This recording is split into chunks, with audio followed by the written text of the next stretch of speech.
नमस्कार दोस्तों, मैं राजकुमार मौर्य उत्तर प्रदेश में होने वाले 2027 के विधानसभा चुनाव से पहले अखिलेश यादव समाजवादी पार्टी में अलग अलग समाज के नेताओं को शामिल करा रहे हैं। इसी क्रम में शामिल हुए हैं राजकुमार पाल, जो प्रतापगढ़ जिले से आते हैं। और दोस्तों, लोग ये जानना चाहते हैं कि इनके शामिल होने से समाजवादी पार्टी को फायदा कहाँ कहाँ होगा।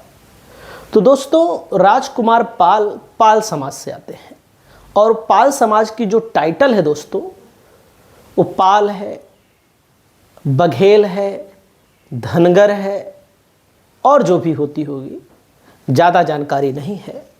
तो पाल समाज में समाजवादी पार्टी 15 से 20 लोगों को मैदान में उतारना चाहती है 2027 में। तभी तो पीडीए का समीकरण पूरा होगा, तभी तो पीडीए का गणित बैठेगा।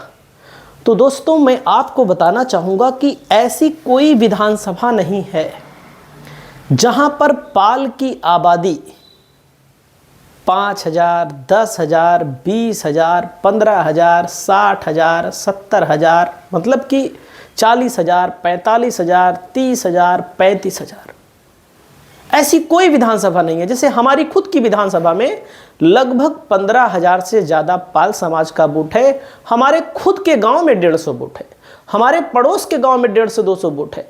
तो आप समझिएगा कि जो पाल समाज उत्तर प्रदेश में राजनीतिक तौर पर उपेक्षित माना जाता है, क्योंकि हर एक पार्टी वोट तो लेना चाहती है, लेकिन समाज के अन्य लोगों को, समाज में जो लोग पिछड़े हैं, अति पिछड़े हैं, उनको हक देना नहीं चाहती। तो अखिलेश यादव को ज़रूरत पड़ी है पाल समाज की, जिन्होंने लोकसभा के चुनाव में बड़ी तादाद में समाजवादी पार्टी को वोट दिया है। अब जैसे इनके शामिल होने से समाजवादी पार्टी, ये प्रतापगढ़ जिले से आते हैं, ये भाजपा अपना दल एस से विधायक रह चुके हैं। तो भाजपा से जब ये विधायक रह चुके हैं, भाजपा ने तो यही गेम खेला। समाजवादी पार्टी यही गेम नहीं खेल पाती थी, अब खेलने की कोशिश कर रही है। सफलता 2024 में मिली है, उसके पहले असफलता ही हाथ लग रही थी। उसके पहले समाजवादी पार्टी के लोग भी भाव नहीं दे रहे थे, चाहे पाल समाज हो, चाहे मौर्य समाज हो। इन समाजों को समाजवादी पार्टी के लोग खुद नहीं भाव देते थे। तो भैया, मैं आपको बताना चाहूँगा, जैसे प्रतापगढ़ है, रामपुर खास, बाबागंज, कुंडा, विश्वनाथगंज, प्रतापगढ़, पट्टी, रानीगंज, ये 7 विधानसभा की सीटें हैं। ऐसी कोई विधानसभा नहीं है कि जहां पर 10,000 से कम पाल समाज का वोट हो। लेकिन क्या सब सपा को मिल जाएगा? इसकी कोई गारंटी नहीं है। लेकिन जो सामाजिक लोग हैं, जो राजनीतिक तौर पर उपेक्षित हैं, जो सोचते हैं कि सत्ता को परिवर्तित किया जाए, अगली सरकार आए तो हमें कुछ फ़ायदा मिले, हमारे समाज का कुछ न्याय हो, क्योंकि चाहे पाल समाज हो, चाहे ओबीसी का अन्य समाज हो, एससी का समाज हो, बीजेपी से परेशान तो है ही है। परेशान का मतलब है बच्चों को लोग पढ़ा लिखा रहे हैं, कोई फ़ायदा नहीं हो रहा है, सरकार भर्तियां नहीं ला रही हैं, ला भी रही हैं तो आरक्षण में घोटाला हो जा रहा है। जो 69,000 शिक्षक भर्ती घोटाले का मामला आया है, क्या उसमें पाल समाज के लोग नहीं हैं? चाहे 10 लोग हों, चाहे 20 लोग हों, चाहे 50 लोग हों, हैं तो हैं। तो उनका क्या हो रहा है? 50 लोगों को आप मान लीजिए, 50 लोगों का परिवार सुदृढ़ हो जाएगा, अच्छा हो जाएगा, लेकिन वो बात अलग है दोस्तों। तो इन प्रत्येक विधानसभा सीटों पर हैं। अब जैसे कौशाम्बी में आ जाइए, सिराथू, मंझनपुर, चायल, सभी विधानसभा सीटों में 20-25 हज़ार से कम पाल की आबादी नहीं है। सभी, चायल में तो पूजा पाल विधायक थी, अभी भी हैं। तो क्या वहाँ पर 20-25 हज़ार से कम पाल आबादी आपको लगता है? सिराथू में कम है और यहाँ पर मंझनपुर में कम है। यहाँ पर प्रत्येक विधानसभा सीटों पर पाल की आबादी अच्छी खासी है। अब आ जाइए प्रयागराज, फाफामऊ की सीट हो, सोराव की सीट हो, फूलपुर की सीट हो, प्रतापपुर की सीट हो, और हांडिया की, मेजा की, करछना की, और इलाहाबाद वेस्ट की शहर में हो सकता है थोड़ी आबादी कम हो। पश्चिम में तो पाल आबादी के कारण यहाँ पर राजू पाल कभी विधायक बनते थे, यहीं से तो बनते थे विधायक। और यहीं पर दोस्तों पूजा पाल भी विधायक रही इलाहाबाद पश्चिम से। तो यहाँ पर दोस्तों 40, 45, 50 हज़ार आबादी बताई जाती है।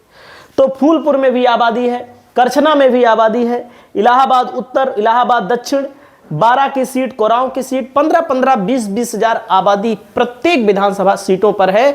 तो पाल समाज को अपनी तरफ आकर्षित करने के लिए नेताओं को तो टिकट देना पड़ेगा। ऐसा तो है नहीं पीडीए के नाम पे सब पाल समाज सपा को वोट दे देंगे। दोस्तों यहां पर आप देख सकते हैं जैसे जौनपुर है, जौनपुर में बदलापुर है, बदलापुर में भी 15,000 10,000 आबादी है।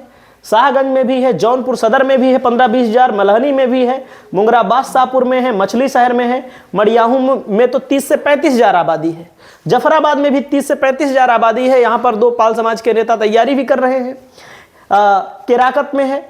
दोस्तों रायबरेली जिले की अगर आप बात करें, बछरावा, हरचंदपुर, सरोल में तो सरेनी में तो एक पाल समाज के नेता बहुत अच्छी तैयारी कर रहे हैं सरेनी विधानसभा क्षेत्र से। ऊंचाहार में भी एकदम जातिगत आंकड़ा 14 से लेकर के 16 हजार आबादी कम से कम पाल समाज की है ऊंचाहार की विधानसभा में, क्योंकि मुझे डाटा आंकड़े जो मिलते हैं वो एक्चुअल मिलते हैं प्रत्येक विधानसभा में। अब यहां पर समाजवादी पार्टी 5 सीट पिछली बार जीती थी। ऊंचाहार की सीट पर मनोज पांडे जीते थे। यहां पर नया प्रत्याशी समाजवादी पार्टी से मौर्या आना चाहिए, क्योंकि जब पीडीए तो तभी पूरा होगा जब पिछड़े वर्ग के अन्य लोगों को भी टिकट मिलेगा। दोस्तों सुल्तानपुर में इसौली, सुल्तानपुर सदर, लम्हुआ, कादीपुर प्रत्येक विधानसभा की मैं बात कर रहा हूं 15-15 हजार, 20-20 हजार, 25-25 हजार आबादी है। अरे कहीं कम हो सकती है, कहीं ज्यादा हो सकती है। तो दोस्तों वहीं पर आ जाइए अमेठी में, तिलोई है, जगदीशपुर है, गौरीगंज है, अमेठी है। इन विधानसभा क्षेत्रों में भी पाल समाज की आबादी यही है। कहीं 15 हजार है तो कहीं 20 हजार है तो कहीं 5 हजार भी होगी, लेकिन इस इलाके में एक टिकट समाजवादी पार्टी को लेकर के बनता है कि पाल समाज को टिकट मिले पूर्वांचल के इलाके में, अवध के इलाके में, क्योंकि एक टिकट देने से बहुत सारी सीटें प्रभावित होती हैं। क्योंकि भारतीय जनता पार्टी कैसे टिकट देगी? भारतीय जनता पार्टी से ही राजकुमार पाल जी विधायक बने थे, तो क्यों बन गए? क्योंकि भारतीय जनता पार्टी ने एक्चुअल ओबीसी के नेताओं को आगे बढ़ाने का काम किया। समाजवादी पार्टी के लोगों ने ऐसे ऐसे लोगों को मैदान में उतारा जिनका जमीन स्तर पर कोई मतलब नहीं है, कोई मतलब वजूद ही नहीं है। जैसे एग्जाम्पल के तौर पर हमारी विधानसभा में 2 बार समाजवादी पार्टी ने कुर्मी प्रत्याशी उतारा। कुर्मी की संख्या तो 50 हजार है, लेकिन कुर्मियों ने ही वोट नहीं दिया। क्यों नहीं दिया? क्योंकि ऐसे लोगों को अगर आप उतारेंगे मैदान में जो जनता के बीच कभी आए नहीं, गए नहीं, तो जनता मूर्ख नहीं है। तो दोस्तों मैं टिकट को लेकर संभावित उम्मीदवारों के नाम बताता रहता हूं। जैसे देखिए सिवायजपुर विधानसभा है हरदोई में तो समाजवादी पार्टी के नहीं हैं, लेकिन कांग्रेस के हैं। सुभाष पाल सबसे बड़े नेता माने जाते हैं उत्तर प्रदेश के, भले विधायक नहीं बन पाए हैं अभी तक, लेकिन उनसे बड़ा नेता कोई नहीं है।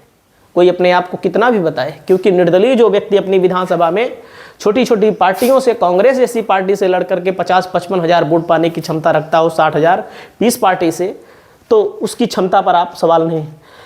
अवधनाथ पाल जी हैं जौनपुर से। तो ऐसे लोगों को समाजवादी पार्टी अगर जमीनी लोगों को मैदान में उतारेगी तो उसका फायदा भी मिलेगा।